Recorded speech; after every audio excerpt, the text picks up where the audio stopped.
listening to the Glenn Beck Program. With Pat and Stu, Glenn's still resting up his vocal cords for his triumphant return in a couple of weeks. 888-727-BECK.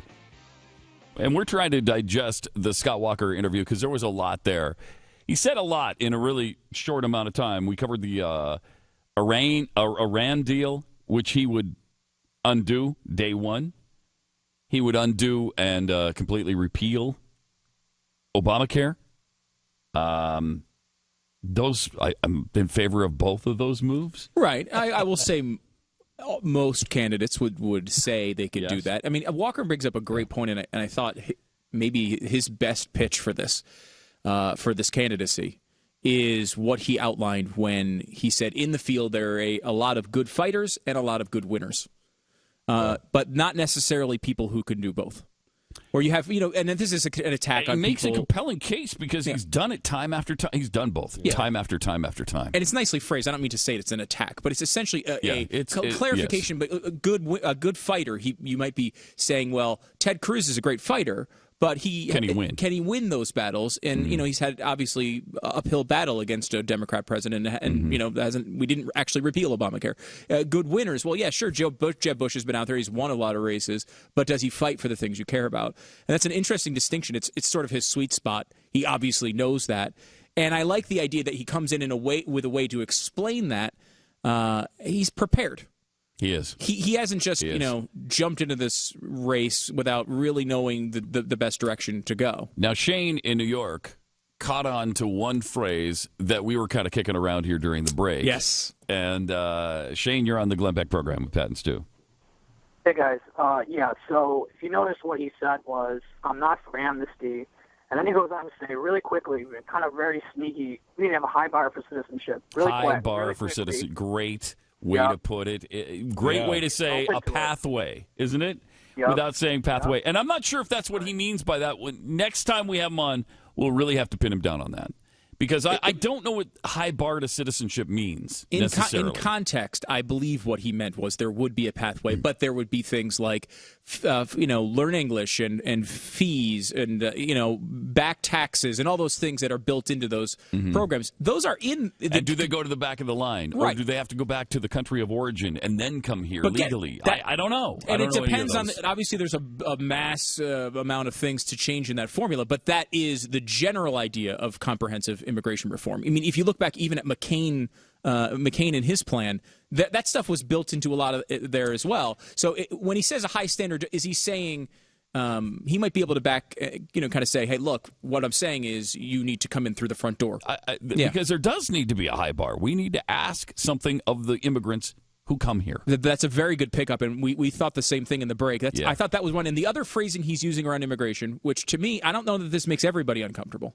But to me, he keeps saying things like, we need to do things to protect American workers. Now, look, we all want to protect American workers. I don't think there's any candidate saying we want to assassinate American workers. So we all are on that front.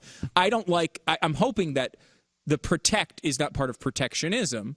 And I don't think it is with Scott Walker because his record is pretty good on economics. But he said that phrase a few times. Now, that sort of phrase, I think, will endear himself to people who are like looking at a Donald Trump, who are saying like we're sick of people coming and taking our jobs and things like that. But I don't want a Republican in here, and this is my opinion only, but I don't want a Republican candidate who's going to be arguing for things like tariffs or I want free trade. I'm a free trade guy. I don't have the impression that's what he's talking about. I don't think so either, but he said it a couple times, and that is the language of that movement. It's also the language of enforcing our own laws. And forcing employers to pay attention to immigration laws, which they don't now to a large extent. And I don't want, because every time you bring this up, well, I'm not going to be a police officer. I can't be immigration police and run a business. No, but, the chicken processing industry, they're purposefully hiring illegal aliens so that they can pay them less. That's why they get raided all the time. That's why you see lines around the building after an ICE raid on one of those kinds of places, because now it's freed up a bunch of jobs for Americans to take. I mean, what was the place? Was it in Arkansas where they raided the, I think it was a chicken processing plant, something to that effect. There's plenty of them in Arkansas. There's a bunch of them. And They arrested and deported, or at least detained, 1,500 people. And then the place had no workers. So the next day, there was a line around the building that stretched for, it was like 3 deep, and it went around the building like 9 times or something because people wanted the jobs. Yeah. Well, now Americans have, that's protecting American jobs. By enforcing U.S. law. And look, I'm all about that. I agree with that. I'm all about that. And I'm impressed by Walker. He's not a guy who comes in, part of the issue that I don't like about guys like Trump is that, he just he's not good at explaining the things he's saying. And maybe, and the sad part is maybe he is. But he doesn't know how to convince people. Obviously, he's the highest negatives in the entire campaign, and he's an easy one to pick on. But there's other candidates who do the same thing. George W. Bush is a great freaking example of it. I mean, George Bush won 2 terms, but he was terrible at articulating things that were a lot of times good ideas. Poor people aren't necessarily killers. That's a poor job of articulating a point. Yes. Now, the point we would all agree I believe with. that human beings and fish can coexist peacefully. Right. Really? You don't believe in the human-fish war? No, I do. Because I've been an advocate for a long time. I'm a huge anti-fish guy, but apparently Bush wasn't. But the turtles are weaponizing the fish right now. That's what's pissing me off, and we're letting that happen. Mm-hmm. Nobody's talking about that either. It's like some kind of arms arrangement between turtles and fish. We're probably getting too deep into this. I think Big Walrus is behind the whole thing, but that's a whole other issue. We'll ask Walker about that next time he's on. But those were interesting, and I thought he made a really good point too on the foreign policy thing, which it's a great point. When you talk about who is the best on foreign policy, it's going to be the governor of California. And that is I think, kind of a BS criticism, but one I think worth bringing up, that they're going to criticize a governor because he deals with states' issues more than foreign policy. That should be out the window with Barack Obama, though, who dealt with all this stuff community organization before he became president. That should all be out the window, and nobody should have the right to open their mouth on that issue because the guy had no experience on anything. But you're seeing that view is a big part of this campaign. Every governor in this race is making the point that, hey, guys, do you really want another first-term senator? Is that what you want? Is that what you want? And look, which of course is a slam on Ted Cruz, Marco Rubio, to some extent Rand Paul. I mean, you're getting a lot of that, and it's the reason you're getting that, and this is the real positive here, is that there's just a really good field. You have a really good field of candidates that you need to make distinctions like that. It's true. And that's Scott great. Walker handled that really well. There's a bunch of really good people that I know and like and respect in this race. But the difference is you get the impression that he doesn't think they can win and he can. Well, that's totally fair as far as I'm concerned.